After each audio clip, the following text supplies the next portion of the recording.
कि अभी हम ग्राउंड जीरो पर मौजूद हैं बरहरिया में, जहां से ये वीडियो सामने आया है। उसी मस्जिद के बाहर हम खड़े हैं और यही वो मस्जिद है जहां से जो तस्वीर दिख रही है कि लोग पत्थर चला रहे हैं मस्जिद के ऊपर से, और इसके निशान जो है वो अभी भी है, क्योंकि अब ये प्रूफ हो गया कि ये जो वीडियो जो वायरल हो रहा था वो वीडियो सच था, सही वीडियो था। और उसकी तस्वीर हम अपने दर्शकों को लाइव दिखा रहे हैं कि किस तरह से यहाँ पर जब पत्थरबाजी हुई थी वो तस्वीर देखिए। बड़ी संख्या में यहाँ पर पत्थर के टुकड़े, जो ईंट के टुकड़े हैं, वो आप देखिए यहाँ पर पड़े हुए मस्जिद के बाहर। और छत के ऊपर से जिस तरह से पत्थरबाजी की जा रही थी, जो जुलूस यहाँ से निकल रहा था, महावीरी अखाड़ा जुलूस, उसके ऊपर यहाँ पर पत्थरबाजी की गई थी। जो स्थानीय लोग हैं वो बताते हैं कि ये पहले विवाद हुआ था दोनों गुटों के बीच, और उसके बाद ये जो माहौल था वो दिखा था, क्योंकि यही वो रास्ता है, इसी रास्ते से होकर ये जुलूस जो है वो आगे हल्दिया एक जगह है वहाँ तक जाता है ये जुलूस, और हर साल ये जुलूस इसी रास्ते से होकर गुजरता है।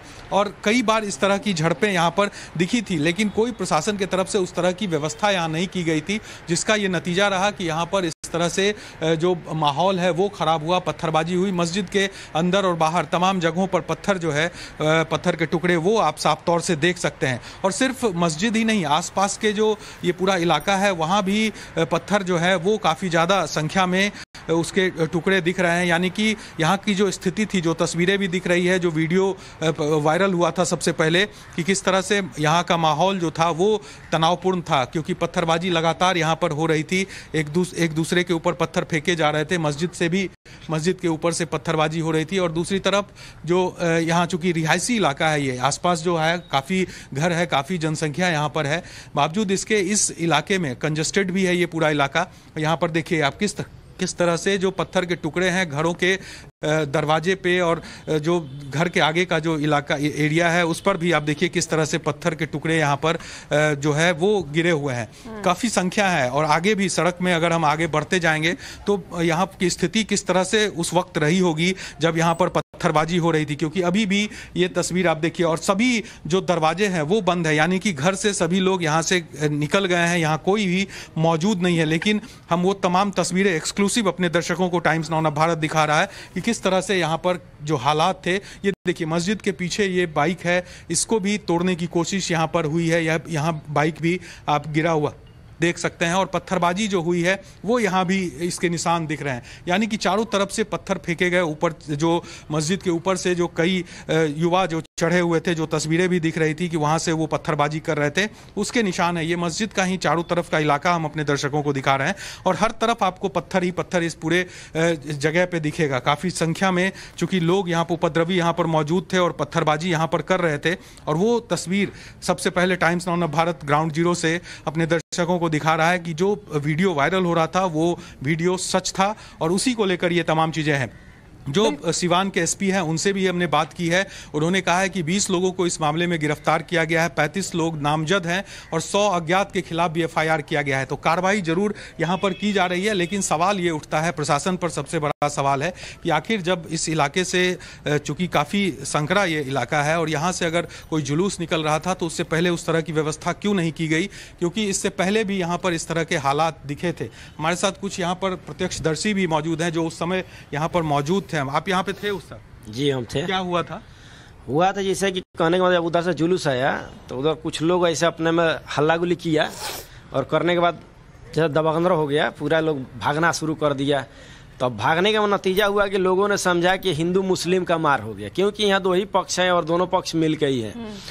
और इसमें कम से कम कमेटी के जो अध्यक्ष लोग हैं उनको सोचना चाहिए कि हम इस मेला को कैसे संपन्न करें।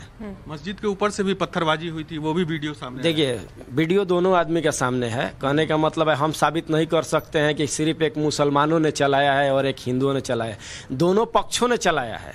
इस बार दोनों पक्षों की गलती है। लेकिन बार बार हर साल तो इसी रास्ते से ये जुलूस निकलता है। हम तो इससे अच्छा कहते हैं राज्य सरकार के कि सबसे बेस्ट करे कि इस मेले को ही रद्द कर दे सबको। अच्छा, मेला रद्द कर दे, कोई कार्यक्रम ही नहीं हो, कार्यक्रम ही नहीं हो। देखिए स्थानीय है जो जिस तरह से बता रहे हैं वो कि यहाँ पर पत्थरबाजी हुई थी, वो भी इस बात की तस्दीक वो कर रहे हैं, लेकिन बता रहे हैं कि गलती दोनों तरफ से थी।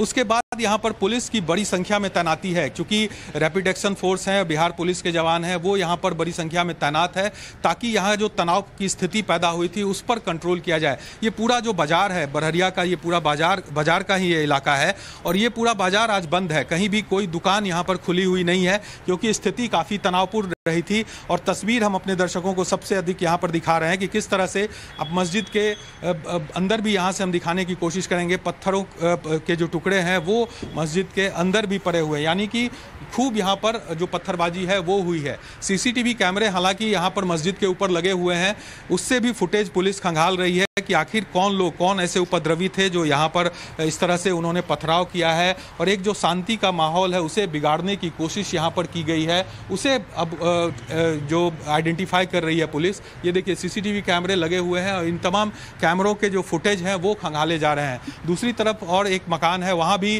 कैमरा एक लगा हुआ है, वो भी हम कहेंगे कैमरा पर्सन सौरभ को कि दिखाएं। वो आप देखिए वो कैमरा है, उसे भी क्षतिग्रस्त कर दिया गया है। ये सीसीटीवी कैमरा यहाँ पर लगा हुआ था और इसे भी क्षतिग्रस्त किया गया है। तो यहाँ की स्थिति जो वीडियो के द्वारा भी दिख रही है कि किस तरह से तनावपूर्ण स्थिति थी, लगातार पत्थरबाजी हो रही थी, हंगामे का माहौल था पूरे इलाके में, उसकी तस्वीर आज भी यहाँ पर है, क्योंकि कल शाम को ये घटना हुई थी और आज शाम का वक्त अब हो गया है, लेकिन अभी भी पत्थर जस के तस यहाँ पर पड़े हुए हैं। जो माहौल है इस पूरे इलाके का अभी भी वैसा ही बना हुआ है। बिल्कुल साकेत, और सबसे बड़ा सवाल यहाँ पर देखिए यही हो जाता है कि आखिर सोची समझी साजिश के तहत ये सब किया गया या फिर कारण तात्कालिक थे, क्योंकि इससे पहले भी देखिए कई जगह पर जब शोभा यात्राओं पर पत्थरबाजी साकेत की गई है तो बहुत सबूत ऐसे निकलकर सामने आए थे जिनमें यह स्पष्ट हुआ कि तैयारी पहले से कर ली गई थी। साकेत,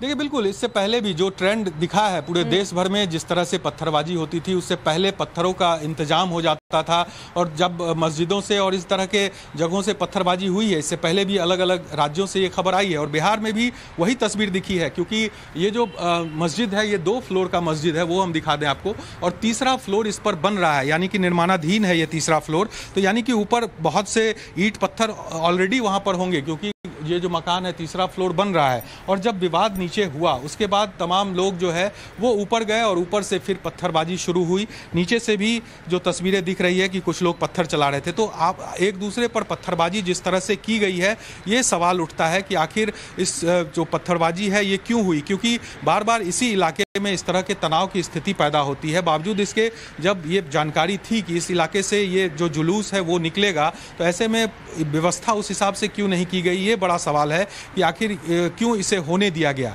क्योंकि बार बार अगर एक ही चीज़ होता है तो उससे सीख लिया जाता है, लेकिन यहाँ सीख नहीं लिया गया। और तस्वीर आपके सामने है कि किस तरह से इस पूरे इलाके में तनाव की स्थिति बनी हुई है। और जो मस्जिद का हाल है, सभी शीशे इसके टूटे हुए हैं, जगह जगह पत्थर जो फेंके गए हैं उसके निशान भी मस्जिद के दीवारों पर आप देख पा रहे हैं, पत्थर के निशान आपको यहाँ भी दिखेंगे। यानी कि पत्थरबाजी जो है बहुत ज़बरदस्त हुई है यहाँ पर, और अभी भी उसके निशान यहाँ पर मिल रहे हैं। तो सवाल उठता है कि आखिर प्रशासन ने पुरानी चीज़ों से सीख क्यों नहीं ली, क्यों नहीं इस तरह से यहाँ पर डिप्लॉयमेंट किया गया। जबकि इस तरह के जब भी जुलूस निकलते हैं तो उससे पहले आदेश लिया जाता है, उसके बाद ही जुलूस निकाला जाता है। और बार बार इस इलाके से इस तरह की घटनाएं आ रही है, तो इस पर सीख लेने की जरूरत थी, जो कि नहीं लिया गया। और सबसे चौंकाने वाली बात है कि इसी इलाके से जो बिहार के मुख्य सचिव है आमिर सुबहानी, वो इसी इलाके से आते हैं। उनका घर यहीं पर, यहाँ से लगभग 5 से 6 किलोमीटर की दूरी है, वहाँ पे उनका घर है। और उस इलाके में अगर कानून व्यवस्था इस तरह से रहेगी तो आखिर इसका जवाब कौन देगा, सरकार इसका जवाब क्यों नहीं देगी,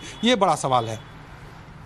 लेकिन इस घटना को घटे हुए साकेत काफी वक्त हो चुका है, लेकिन किसी ने भी इस पूरे मामले को लेकर के किसी बड़े नेता का कोई बयान सामने आया अब तक?